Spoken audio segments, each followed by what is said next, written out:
Welcome into Cooking with Margie. I'm Eric Stafford. This is Margie Mansure, and we are out here in the parking lot today at your office. This is your office. We are in Boone at the Agricultural Conference Center. And it's so nice up here. We had a great drive up here. Me and Keegan drove up here and come up here to have a great meal. You've got something really great planned. Yes, today we are going to cook up some spring greens with goat cheese and sausage and pasta. It's going to pull it all together. Sounds great. All right, well, let's get started. All right. Obviously, we've got to start our water first because we're doing the pasta. So go ahead and turn your water on, your heat on high. You always want to add some salt to water for boiling pasta. So just add a little maybe a half teaspoon to a teaspoon of salt. Okay, the next thing we're going to do is we're going to start our sausage. We're going to brown the sausage. We got it from a local farm here in Watauga County.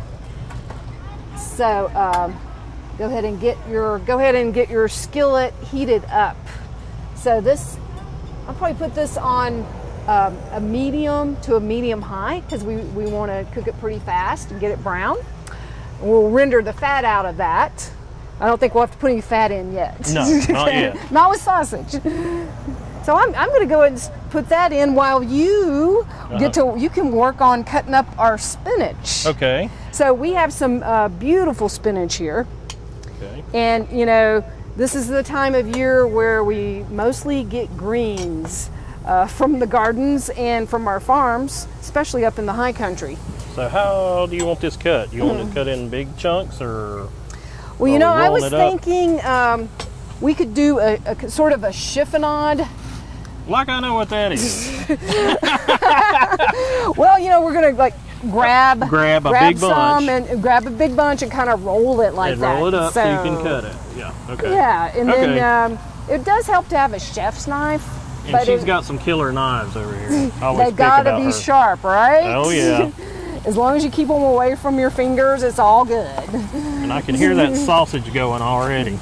Yeah, it is a sizzling. So see what we're doing? We're kind of going to rock and roll back and forth this way, like kind of like a train.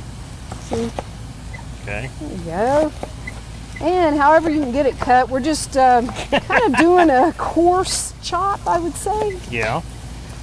So spinach is an amazing vegetable to me. It really cooks down, doesn't it? It does. It does cook down. And you can put it in just so many different things and never even know it's there. It just sort of disappears. Oops. Popping that out. So we chopping the whole thing? Whole bowl? We are. All right. We're going to use about, I think, 10 to 12 ounces of and like you say, spinach. It will cook down. So that'll give us our nutrition that we need. It's so important. So I know in Caldwell County, Eric lives in Caldwell County, and the growers there sometimes have things sooner than the growers do in Watauga. Really?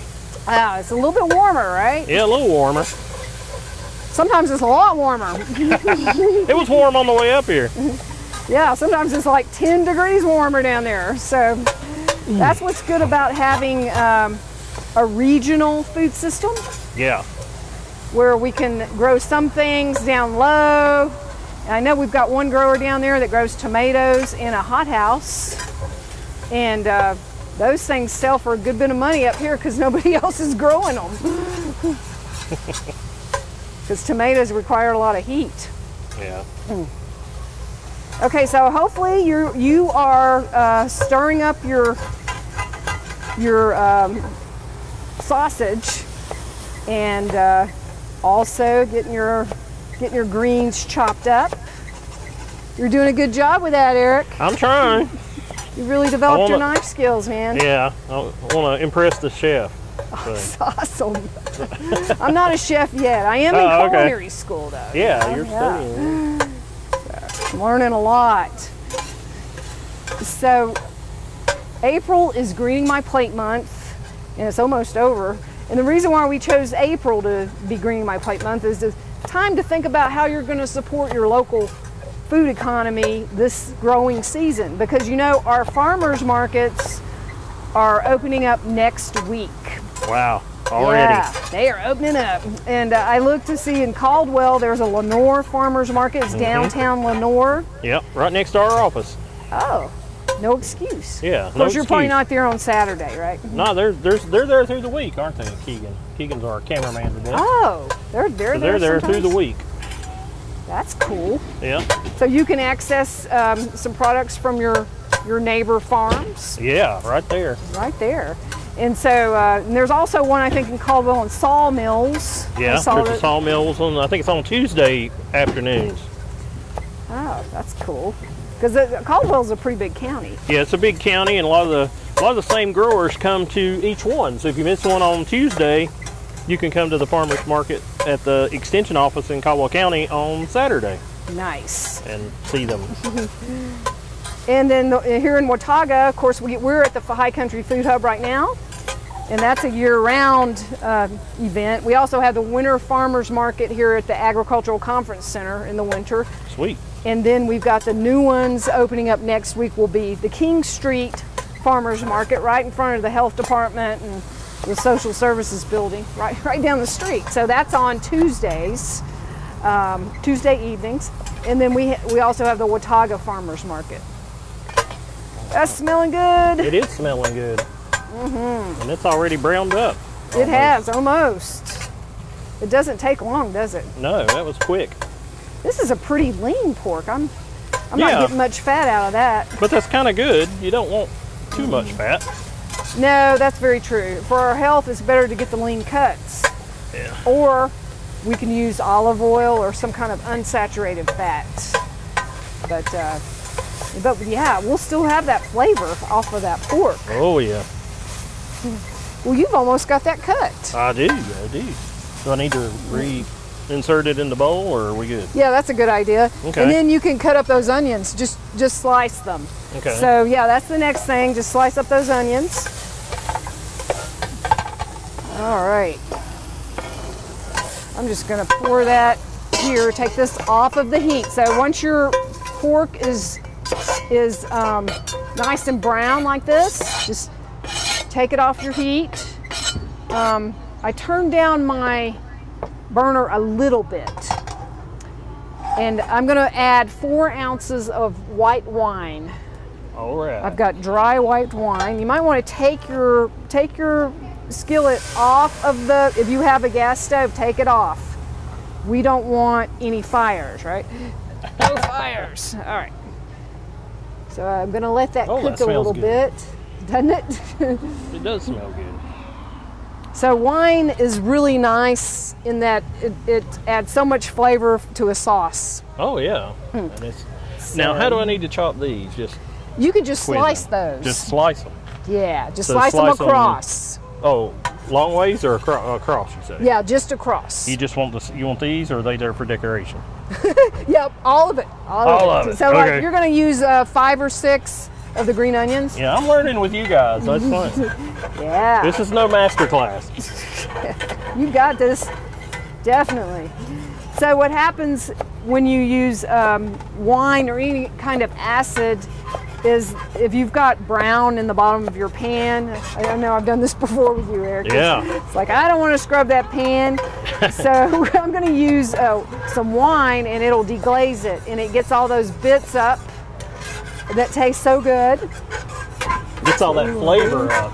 That's what it is. Yeah, it's that really good flavor. Now, I neglected to mention that let's say you're a vegetarian and you didn't want to use the sausage, that would be okay too. You don't have to use the sausage. It just won't taste as good. But it will still taste good. I guess your taste buds certainly adapt to whatever kind of diet you have. So some people, if they haven't eaten meat in a long time, they don't like the way it tastes. So. Yeah, or the texture, That's true. Yeah. They might not like the texture. I mean, to get your protein, you're going to have we're going to add some goat cheese soon. Wow. So you'll have that. Or you could add some beans to it, you know, just get you a can of beans and drain those and rinse them and then toss that into the pasta dish. That's probably what I would do if I didn't want any meat. All right, so this is reducing down maybe by half. I'm getting it pretty much just very thick with flavor. Not much left there. Now what I can do is just go ahead and put my spinach in here. Now you can use spinach, or you could use any kind of green, really, any kind of cooking green. If you had a heartier green, of course, you would have to cook it longer. You could use Swiss chard, that definitely takes longer. Collard greens, turnip greens. Spinach is the quickest, for sure. And it magically goes down. It's really good at that. What about kale? A lot of people have kale. Oh, thank you. Yes, kale. You got some kale around? All these super veggies. You gotta have them.